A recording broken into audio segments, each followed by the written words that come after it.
Hey guys, welcome to my channel tissue green planet. तो दोस्तों, आज की जो वीडियो है वो थोड़ी सी हटके है, थोड़ी यूनिक है, क्योंकि आज जिन्हें मैं कवर करने जा रहा हूँ वो है राइज फाउंडेशन।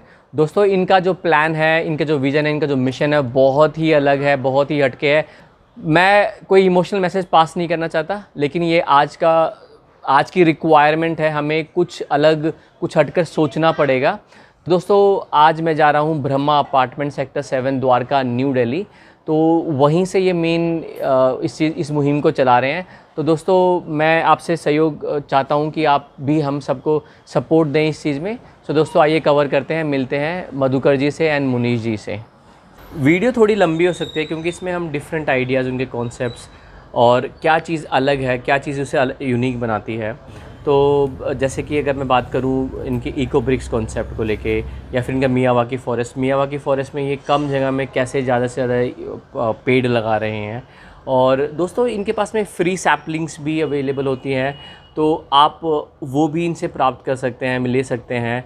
तो ये वीडियो आप मेरे लिए नहीं, इनके लिए नहीं, अपने लिए नहीं, आने वाले कल के लिए देखिए, अपने बच्चों के लिए देखिए, क्या हम उनका भविष्य बना रहे हैं।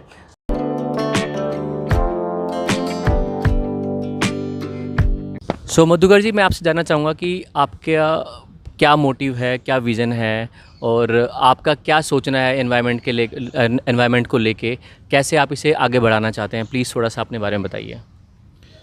मेरा नाम मधुकर वाशने है और मेरे को 22-23 साल का कॉर्पोरेट एक्सपीरियंस है। 2019 में मैंने अर्ली रिटायरमेंट लिया अपनी कंपनी से। ओके। और कुछ ऐसी काफ़ी जगह मुझे ऐसे जाने को मिला जिसमें मुझे ये समझ में आया कि एनवायरनमेंट की और वेस्ट की जो प्रॉब्लम है, करेक्ट, वो काफ़ी बड़ी हो गई है। और इसको हम अगर खुद इसमें आगे बढ़ के नहीं करेंगे तो ये प्रॉब्लम आसानी से सॉल्व नहीं होगी। हाँ। तो ये 2019 दिसंबर में मैंने रिटायरमेंट लिया था एक तरह से। और फिर चांस की बात है कि फॉर्चुनेटली अनफॉर्चुनेटली हमारे को मार्च में लॉकडाउन लग गया, 2020 में। करेक्ट। तो फिर ऐसी स्थिति आ गई कि कुछ करना भी चाहते हैं और लॉकडाउन लग गया है, कर भी नहीं पा रहे हैं। हाँ, और उसमें मैं फिर ऐसी काफ़ी चीज़ें जो देखने को मिली अपने को, एनवायरनमेंट से रिलेटेड काफ़ी चीज़ें मिली कि कैसे ऐसे न्यूज़ आई कि ऋषिकेश में गंगा है, उसका पानी फिर से साफ़ हो गया, एक स्टैंडर्ड तक पीने लायक हो गया। और हमारे जो एयर पोल्यूशन दिल्ली में एक बहुत बड़ी समस्या है, नॉर्थ इंडिया में पूरी समस्या है, सब जगह पर एयर पोल्यूशन का लेवल था वो इतना कम आ गया कि नॉर्मल एयर हम अच्छी खुली सांस ले सकते हैं। तो इससे ये बात तो श्योर हो गई कि ये जो परेशानियां आ रही हैं ये ह्यूमन जनरेटेड प्रॉब्लम्स हैं। करेक्ट। चाहे एनवायरनमेंट हो या वेस्ट हो। और एनवायरनमेंट की प्रॉब्लम हम ये देख पा रहे हैं कि ह्यूमंस अगर अपनी एक्टिविटीज़ को कंट्रोल करें और नेचर के साथ हार्मोनाइज करें तो हम एनवायरनमेंट को बचा सकते हैं।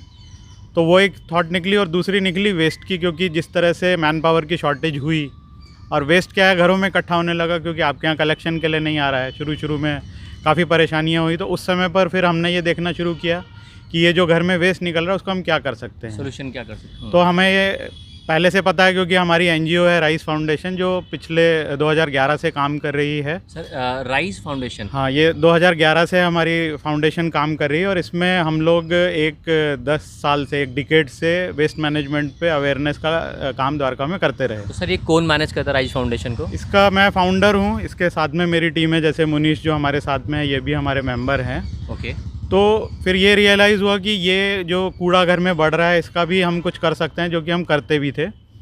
तो हमने वेट वेस्ट के लिए कंपोस्टिंग का सोल्यूशन है, उस पर काम करना शुरू किया, लोगों को बताना शुरू किया, ऑनलाइन अवेयरनेस करनी शुरू करी।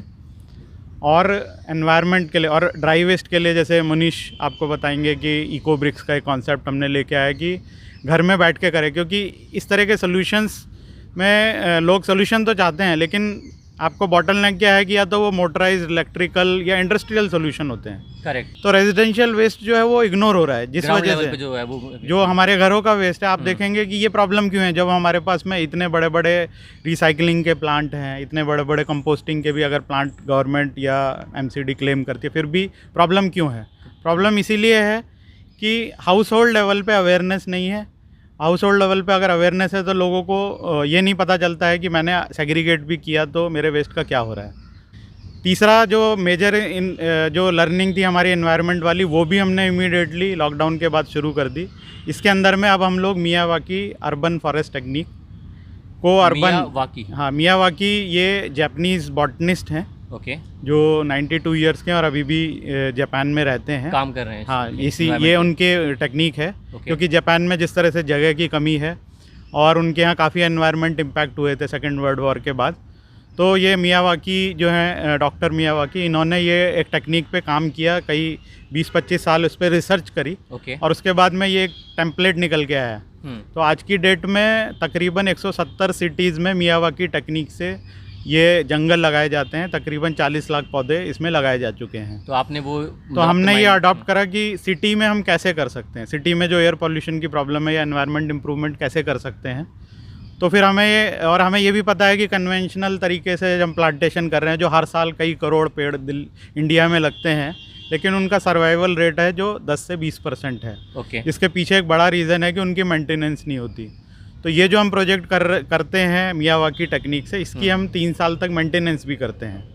तो ये द्वारका के अंदर और वेस्ट दिल्ली में या इस कॉन्स्टिट्यूएंसी में या आसपास की कॉन्स्टिट्यूएंसी में ये ऐसा पहला और यूनिक प्रोजेक्ट है। ये पिछले साल अगस्त में हमने किया था और आज 8-9-10 महीने हो गए हैं। तो आप इसको देखेंगे कि ये कैसा डेवलप हुआ है। और ये किसी भी नॉर्मल प्लांटेशन से 10 गुना फास्टर डेवलप होता है और 30 गुना ज़्यादा डेंस होगा। क्योंकि जिस तरह से हमने इसमें डेंसीफाई किया है कि एक स्क्वायर मीटर एरिया में 3 पौधे लगाते हैं। नॉर्मली जो प्लांटेशन होता है उसमें आप देखेंगे कि 3 मीटर या 10 फीट के बीच 2 पौधों के बीच में जगह छोड़ते हैं और हम प्लांटेशन करते हैं। तो इस तरह से हमने अभी तक 3 जंगल पिछले साल लगाए थे 2020 में लॉकडाउन के। कहाँ लगाए थे सर वो? ये एक ब्रह्मा अपार्टमेंट में यहाँ लगाया जो आपने जिसके अभी देखा। एक हमने कांगनहेड़ी गांव में लगाया, जो यहाँ से 12 किलोमीटर है, और एक बाडूसराय गांव में लगाया जो और 2-3 किलोमीटर आगे है। तो वो ऑलरेडी राइस फाउंडेशन के? हाँ, वो राइस फाउंडेशन लगाया। और एक प्रोजेक्ट अभी हमने कल ही ख़त्म किया है पलवल में, महेशपुर में एक जगह है, वहाँ पर 2000 स्क्वायर फीट में हमने 600 पौधे लगाए। तो वो भी अब जंगल की तरह उगेगा। तो ये टेक्निक की ख़ास बात है कि हम पहले सॉइल का ट्रीटमेंट करते हैं। तो हमारी प्रोसेस क्या होती है कि हम सबसे पहले सॉइल की टेस्टिंग करते हैं। सॉइल में जो न्यूट्रिशन कैसे है, सॉइल की क्वालिटी कैसी है, बलुआ है, दोमट है, या फिर पीएच लेवल क्या है, खारा तो नहीं है, और पानी का जो है, इधर 3-4 चीज़ें हम देखते हैं। उसके अकॉर्डिंगली फिर सॉइल में ट्रीटमेंट किया जाता है। तो इसमें मेन 3 चीज़ें, एक तो वाटर रिटेनर जैसे कोकोपीट है या शुगर केन बगास है, वो आप as a water retainer use करते हैं जहाँ पर बलुआ मिट्टी है और पानी ज़्यादा देर रुकता नहीं है। फिर हम उसमें मैन्योर डालते हैं अगर आपका नाइट्रोजन कम है, क्योंकि nitrogen is one of the element जो पेड़ों को ग्रोथ के लिए चाहिए होता है। दूसरे भी बहुत सारे एलिमेंट है बट नाइट्रोजन मेन है। और फिर पीएच वैल्यू कि खारा है या अम्लीय है, उसके हिसाब से। वैसे पीएच वैल्यू कैसे आप मैनेज करते हो? आई थिंक उसके टूल्स वगैरह कुछ होते हैं। ये चीज़ हम एक्चुअली जो मिट्टी लेते हैं उसको हम पूसा इंस्टीट्यूट में टेस्ट करवाते हैं। अच्छा, ओके। वहाँ पर वो फैसिलिटी है किसानों के लिए, तो हमने भी वो फैसिलिटी यूज़ करी, तो वो हम टेस्ट करवाते हैं और उसके हिसाब से फिर जो हमारा आइटम्स सॉइल में ट्रीटमेंट के लिए चाहिए वो ऐड करते हैं। ट्रीटमेंट करने के बाद में फिर हम पेड़ लगाते हैं। अब पेड़ लगाने के बाद में जो सबसे इम्पॉर्टेंट एस्पेक्ट है मेंटेनेंस। तो जैसे इस केस में आप देखेंगे कि मुनीश जो यहीं रहते हैं सोसाइटी में, तो ये अपने मैनेजमेंट के थ्रू इसको मैनेज करवाते हैं। और मल्चिंग करते हैं हम, specially mulching is the 4th step जब हम बाकी स्टेप पूरे करते हैं। मल्चिंग ये है कि जो आपकी टॉप सॉइल है उसके ऊपर हम पुआल जैसी जो भी चीज़ है या जो ये पत्तियां हैं ये निकलती हैं, इसको बिछा देते हैं। तो इससे 2 बेनिफिट होते हैं। एक तो वो वाटर वेपोरेशन है उसको स्लो करता है। तो जब आप पानी डाला तो नॉर्मल में आप नमी को ज़्यादा टाइम तक रिटेन करेगा।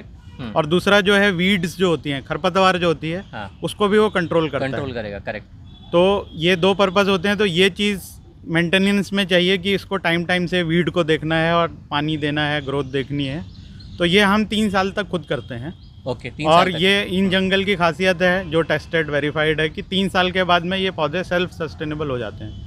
इसके बाद में फिर ये नेचुरल तरीके से खुद ग्रो कर सकते हैं। ये तो हमें ये समझ में आया कि इस तरह के स्टेप्स लोग करना तो चाहते हैं लेकिन उनको पता नहीं चल रहा था कि कैसे करें, अवेयरनेस नहीं है। हाँ, तो और काफ़ी लोग इस जगह को देखने भी आते हैं। हम भी आपके चैनल से ये बात पहुंचाना चाहते हैं लोगों को कि ये जो एफॉरेस्टेशन टेक्निक है, इसका सैंपल अगर आपको देखना है, इसकी सक्सेस या इसका आउटकम देखना है, तो आप ब्रह्मा सोसाइटी में विज़िट कीजिए। ये ग्रीन बेल्ट है यहाँ पर मुनीश कुंद्रा जी रहते हैं, मैं मधुकर हूँ, मैं दूसरी सोसाइटी में रहता हूँ, मुझे भी फ़ोन कर सकते हैं। और यहाँ पर आके आप ज़रूर देखें, और देखने के बाद में मोस्टली लोग डिसाइड करते हैं कि भाई हम भी ये करना चाहते हैं, है ना। करेक्ट। तो ये मेरा लोगों से रिक्वेस्ट रहेगा कि आप ज़रूर आएँ और इसको देखें।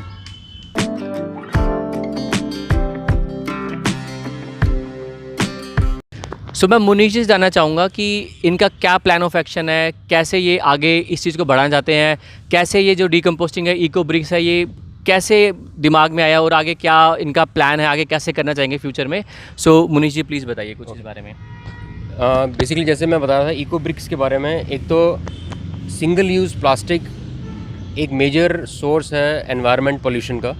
अगर हम अपने नदी नाले ओशियंस देखें तो मैक्सिमम आपको प्लास्टिक मिलेगा, जो बेसिकली हर तरीके की वाइल्ड लाइफ या ओशियन लाइफ के लिए डेंजरस है। करेक्ट। तो हमने ये देखा कि अगर उस प्लास्टिक को हम एक बॉटल में डाल देते हैं तो फिर एक यूजेबल प्रोडक्ट बन जाता है। तो जैसे कि ये एक इको ब्रिक एक नॉर्मल ईंट की तरह यूज़ की जा सकती है। इससे बहुत सी कंट्रीज़ में इवन घर तक बनाए जा रहे हैं। ओके। तो गोवा में भी कुछ इनिशिएटिव्स हैं, दिल्ली में भी कुछ इनिशिएटिव्स हैं जहाँ पे इनसे बहुत कुछ बनाया जा रहा है। तो हमारा ऑब्जेक्टिव यही है कि ये प्लास्टिक नॉर्मल कूड़े में ना मिक्स हो, क्योंकि एक बार ये नॉर्मल कूड़े के साथ मिक्स हो जाएगा तो फिर ये यूज़लेस है, उसका फिर कुछ नहीं हो सकता। और ये ऐसा प्लास्टिक है जो कबाड़ी वाला भी नहीं लेता है। ओके। राइट। तो बच्चे जैसे मोस्टली बहुत ज़्यादा चिप्स, रैपर्स, चॉकलेट्स ये सब खाते हैं, तो उनके पैकेट्स हम इकट्ठा करते हैं और इसके लिए हम सोसाइटीज़ में, स्कूल्स में अवेयरनेस प्रोग्राम्स करते हैं। ब्रह्मा अपार्टमेंट्स में और द्वारका की और भी सोसाइटीज़ में इस तरीके के हमने अवेयरनेस सेशन कंडक्ट किए। ओके। इवन लॉकडाउन के दौरान मतलब ऐसा स्ट्रेस बस्टिंग एक्टिविटी हमने लोगों को बोला कि आप ये एक्टिविटी कीजिए, क्योंकि इसमें जब आप डालना शुरू करते हैं कुछ आपका एफर्ट लगता है। करेक्ट। तो it is as good as a stress busting exercise. Plus you are doing a lot of I would say good for the environment, कि ये प्लास्टिक जो नॉर्मली एनवायरनमेंट में जाता वो अब एक यूजेबल प्रोडक्ट बन रहा है। ओके। तो सर इसमें आप बच्चों को इन्वॉल्व करते हो, उनको कुछ लर्निंग्स वगैरह मतलब, या फिर अभी आप सिर्फ एक बड़े लेवल पे ही इसको मैनेज कर रहे हो? इसमें हम लोग बेसिकली कम्युनिटी में सबको इन्वॉल्व कर रहे हैं, और हमने बेसिकली मेजरली ये देखा है बच्चे थोड़ा सा जल्दी पिकअप करते हैं। स्कूल्स में काफ़ी पढ़ाया जा रहा है तो they are more conscious toward it.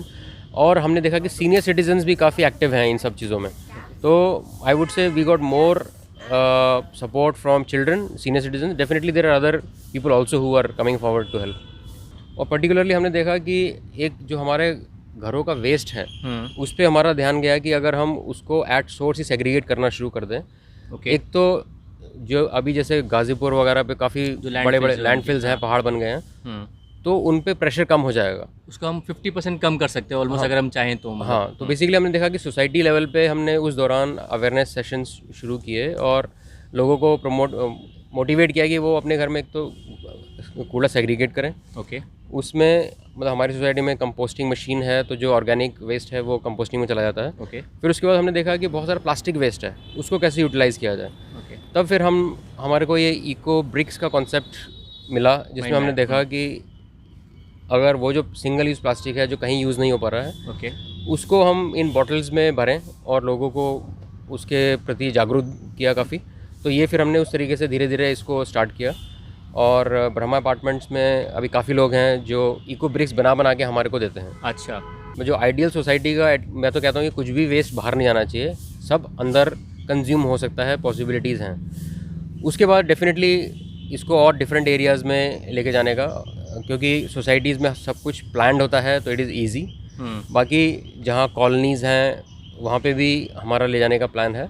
और इस इको ब्रिक्स से हम काफ़ी स्ट्रक्चर्स क्रिएट करना चाहते हैं, बनाना चाहते हैं। जैसे अभी हमने एक बेंच बनाया है, फिर ब्रह्मा अपार्टमेंट्स में ही हम ट्री गार्ड हमारा नेक्स्ट प्लान है बनाने का। और कुछ और हमने स्पेसिफिक प्लेसेस आइडेंटिफाई की हैं जहाँ हम इको ब्रेंच बनाएंगे, ताकि लोगों को दिखे कि कुछ किया है, एक्स्ट्रा इनिशिएटिव है कुछ, मतलब एनवायरनमेंट के लिए। तो कुछ प्रोमिनेंट लोकेशंस पे हम वो बेंचेस बनाएंगे। ओके। ताकि मोस्टली जैसे टूरिस्ट प्लेसेस हैं, तो जो लोग ट्रैवल करते हैं ड्यूरिंग ट्रैवल वो प्लास्टिक की बॉटल यूज़ करते हैं, प्लास्टिक यूज़ करते हैं, तो उनको एक आइडिया मिलेगा, तो वो भी आगे स्टार्ट कर सकते हैं एनवायरनमेंट। राइट।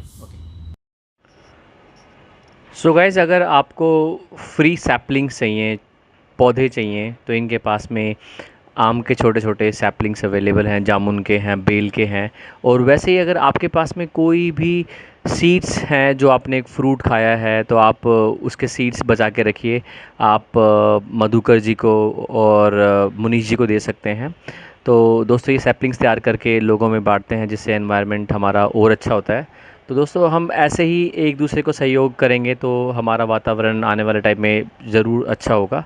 तो आइए दोस्तों मिलके प्लेज करते हैं कि पेड़ लगाते हैं और वातावरण को बचाते हैं। सो आप मधुकर जी को और मुनीश जी को इन नंबर्स पे कांटेक्ट कर सकते हैं। सो दोस्तों आइए साथ मिलकर काम करते हैं, कोशिश करते हैं कि अपने एनवायरनमेंट को फिर से एक हरा भरा बनाएं। एंड आपको कुछ भी क्वेरीज़ हैं, कुछ भी है तो प्लीज़ कमेंट्स में डालिए।